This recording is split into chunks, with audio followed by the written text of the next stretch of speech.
sungai ni. Tetapi kita ni kalau duduk di satu tempat, kita punya nampak begitulah. Bila kita ubah kita punya position, kita tengok lain pula rupanya. Kan? Jadi macam pembangkang selalu tengok satu sudut je. Cuba dia duduk belah sini. Baru dia tahu macam mana susahnya kita nak buat kerja ni. Dia belah sana tahu bantai je kan. Pasal dia nampak sempit, lubang yang sempit je. Dia tak nampak secara luas. Jadi sekarang dah duduk dalam kementerian ni, ada perkara-perkara berhubungan dengan nelayan darat ni. Umpamanya, nelayan darat ni dia bukannya semualah, saya tak kata semua. Ramai daripada mereka bukanlah nelayan sepenuhnya. Mereka ada kerja lain, sambil-sambil saja menjadi nelayan. Jadi tidak boleh disamakan mereka ini sebagai nelayan yang turun ke laut. Jadi kita kena kaji bagaimana. Kalau tidak nanti nelayan laut akan merasa bahawa kenapa pula ada perbezaan dari segi syarat-syarat atau kriteria yang kita kenakan. Namun begitu, kita bersimpati kepada nelayan-nelayan kerana ikan yang kita makan ni sama ya, sama di laut atau di darat. Ya, kita perlukan ikan yang dibekalkan oleh nelayan-nelayan ini. InsyaAllah lah nanti kita bincang lagi lah dengan pihak kementerian kalau ada ruang dan peluang untuk kita membantu mereka. Tapi dari segi bantuan baik pulih rumah, mereka dapat bantuan. Saya rasa di tempat saya pun ada dapat. Ya? Tapi bukan sebab saya duduk di sini mereka dapat. Jangan salah faham pula. Salah guna kuasa pula konon. Ni dapat ni sebelum saya duduk di kementerian. Ya?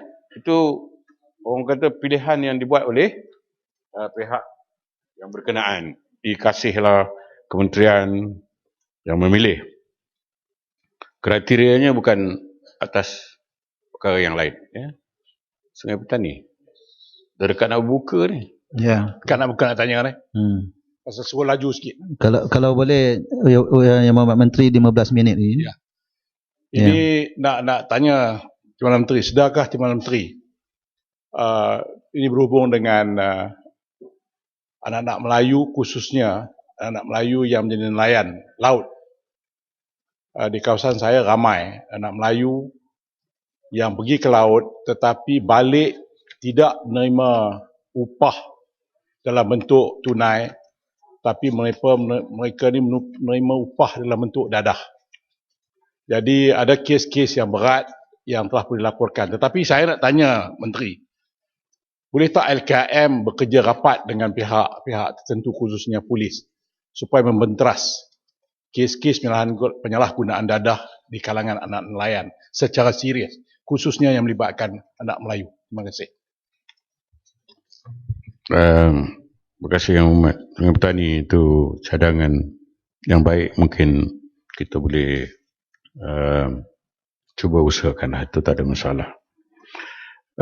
Yang Mohd, Putatan ada membangkitkan soal rumah nelayan jadi mangsa ribut dan perlu bantuan bencana alam. Ini ada skim insurans. Tak silap saya tengok tadi ada. Sekejap boleh?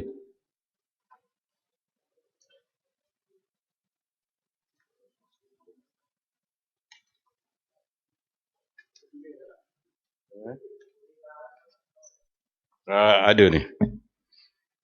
Bagi nelayan pantai, ini Putatan lah.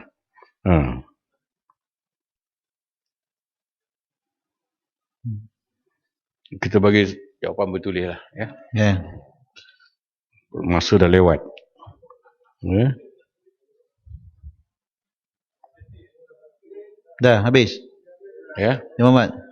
Ni nak habiskan ni. Iaitu berhubung dengan apa, depo diesel ni small matter lah dengan izin. We'll look into that. Ya, yang dibangkitkan tadi oleh Yang Berhormat berhubungan ni membina depo diesel yang dibangkitkan. Semua kebanyakannya berkenaan dengan rumah nelayan. Datuk Pengerusi. Jeti di Selinsing ni pun kita akan tengoklah. Ya. Ya. Cuma ada satu tadi yang berkenaan dengan tuna port. Tuna port yang dibangkitkan.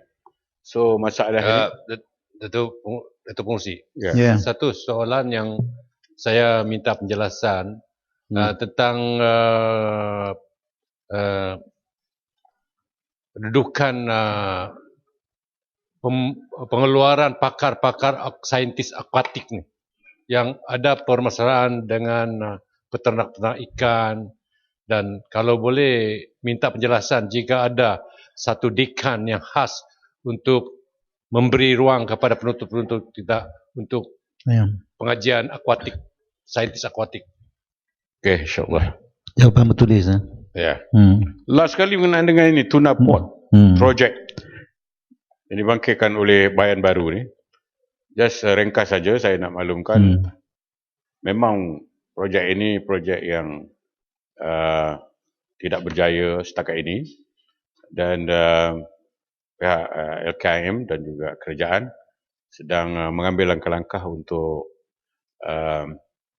memulihkan projek ini. Buat sementara ini memanglah digunakan oleh bot-bot kecil, nelayan-nelayan kecil sahaja. But this is going to be temporary. Ya, dengan izin. Jadi saya ucap banyak terima kasih. Menteri, kejap Pengerusi.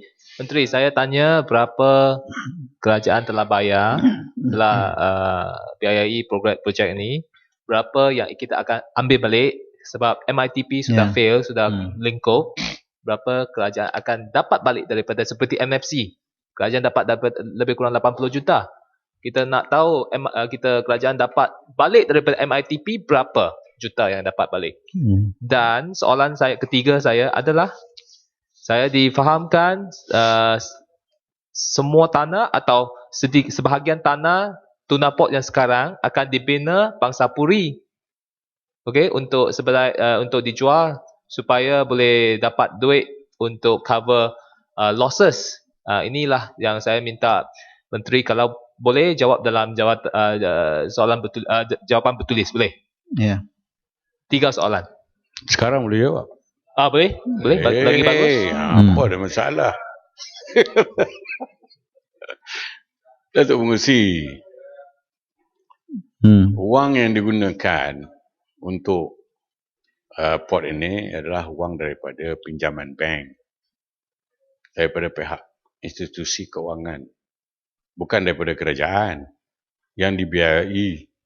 Ya, pihak pemaju, syarikat pemajunya mengeluarkan bond, dan berdasarkan bond ini OSK telah mengeluarkan pinjaman kepada syarikat ini. Dan disbursement belum pun kesemua daripada kemudahan pinjaman yang diluluskan oleh pihak OSK itu. Ya, sebahagian saja. Saya tak ingat, lebih kurang 80 juta ke apa, tapi this is subject to verification lah, ya. But just for saja to answer you dengan izin, lebih kurang 80 juta mungkin. Dan masalah berhubung dengan bayaran balik, bukan bayaran balik kepada kerajaan, bukan kerajaan yang mengeluarkan pinjaman itu, pihak swasta. So the bank or the finance institution yang menuntut bayaran. Jadi apa yang berlaku ialah pemaju ini, syarikat ini, LKM, dia bukan merupakan majority shareholder. Majority shareholdernya pihak syarikat private company, private limited company. LKM cuma ada, saya ingat ada 30% ataupun 30% dalam syarikat ini. So there is no serious liability on the part of LKM to the financial institution. The company, the majority shareholder yang ada masalah besar. And okay, itu to answer you the first question, I think. The second question, yang Berhormat tanya, sama ada kita LKM nak guna tanah LKM ni untuk bina rumah Hey, kalau ada tanah bagus, bina apa salah? Anything wrong with that? Kalau this is economics. Tak tahulah yang berhormat. I don't know your background. What is you train in what? Economic sense. Ya tak? Kalau boleh, tanah itu ada development potential, why not? Takkan nak letak ikan aja di situ. Sampai bila nak letak ikan? Jadi Menteri sudah confirm bahawa ada perancangan untuk buat rumah pangsa. Betul tak? Tidak, Menteri. Ini bukannya dalam mahkamah you nak kata suruh saya jawab macam itu. Saya kata kita nak soalan. Duduk dulu. Pengerusi. No, I want to answer his question. You sit down. My same question. No. You don't disturb me. Please. Tak I speak benar, better in English. Ya, Menteri. Yang Muhammad dengan izin. If there is a potential for development, there are so many land now change from agriculture to development, to industrial, because of the potential. You don't keep agricultural land for donkey years as an agricultural land. Same thing with LKM. They have got a land, maybe many parcels of land. If the land, their lands is more, can give them better Bagi return. laluan sikit, Menteri. Ya. Bagi laluan sedikit. Peraturan mesyuarat kena cakap Melayu. Tak Kalau nak apalah, jaga saya Inggeris cakap dengan sikit. izin. Bagi dia faham bayan baru ni. Ya, saya. Dia pun bercakap tak fasih. Bahasa Melayu. Boleh. Bayan boleh, baru.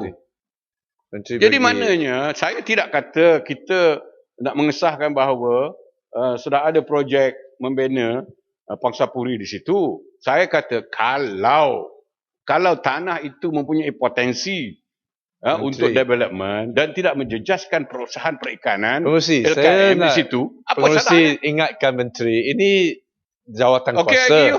bukan andaian. No. Saya Ya, nak betul. dapat. Boleh, tak ada Terima masalah. kasih. Menteri, sekarang kita dalam peringkat jawatan kuasa. Kita tidak mau andaian. Secara prinsip, ya, kalau tanah agriculture kita nak convert jadi tanah komersial, itu biasa. Tetapi kita secara spesifik, pelaburan yang digunakan untuk tuna port ini bukan status perikanan, bukan status agriculture. Statusnya adalah pelabuhan. Adalah satu projek spesifik untuk tuna. Sekarang kalau penggunaan tanah ini ditukar jadi pembinaan construction rumah pangsa Puri, maksudnya Menteri kena beritahu Dewan ini. Itu saja. Kita meringkaskan. tidak mau question the merit of the thing dengan izin. Yang bawa batu. Jangan duduk kat batu je. Pergilah tengok dunia ni. Tengok dunia. Go around the world and learn something. Mana ada port, tak ada pembinaan. Macam-macam ada apartment ke Pangsapuri lah, apa pejabat pun ada. There are so many things. You don't keep the land, the port tu untuk simpan ikan aja. Dia buat bangunan pejabat, buat bangunan perumahan untuk pekerja-pekerja, untuk keperluan penginapan. Apa salahnya? Ya. Kalau ada, saya tak tahu berapa ratus ekar tanah itu. Kalau tanah itu luas, Ceklah duduk, kita ceklah dengan pegawai. no, saya cakap secara prinsip. Kita That's dalam a principle. jawatan kuasa, tak ada minat. Kita nak tahu tentang prinsip, kita tak mau tahu prinsip tak dasar. pakai. Kita Ini peringkat orang yang jawatan tak berprinsip kuasa, ni lah payah. kita nak information. Prinsip-prinsip ni peringkat dasar, Menteri. Tak usah pakai prinsip lah. Itu sebab pakatan mana ada prinsip. Boleh ubah. Macam-macam Takat boleh ini ubah. bukan lagi Menteri prinsip. You keep on changing the rules. No Yeah. prinsip. No, not change the rule. This is Pengerusi. jawatan kuasa. Ni batu Pengerusi. dengan bayan baru. We just want to Duduk. know whether the project exists atau tidak. Dengan izin. Saya nak tamatkan lah. Jawapan betul yang Menteri. Ya. Menteri, Menteri, tolong jawab. Adakah perancangan projek Pangsapuri di kawasan Tuna Port ke tidak ada? Itu saja. Ya ke tidak? Terima kasih. Ini yang berhormat. Bayan baru ni belajar daripada mana? Itu yang pengurusi DAP tu mana? Kawasan. Tak apa yang Muhammad. Tak apalah. Yang Berhormat Menteri, kita tak kata baik atau tidak. Kita hanya tak dapatkan pengesahan. Mungkin ada YB yang nak beli rumah sana. Kita tahu, kita tak tolak. Kita hanya nak tahu ada atau tidak. I still keep to my answer. If there is a potential, why not? I'm not committing myself. Okay? Thank you. Terima kasih. Masalahnya ialah bahawa wang sejumlah 6 juta ringgit untuk kepala B21, anggaran perbelanjaan mengurus tambahan kedua tahun 2012 jadi sebahagian daripada jadual hendaklah disetujukan. Ahli yang bersetuju kata bersetuju, yang tidak bersetuju kata tidak. Lebih suara yang bersetuju, kepala B21 jadi sebahagian daripada jadual.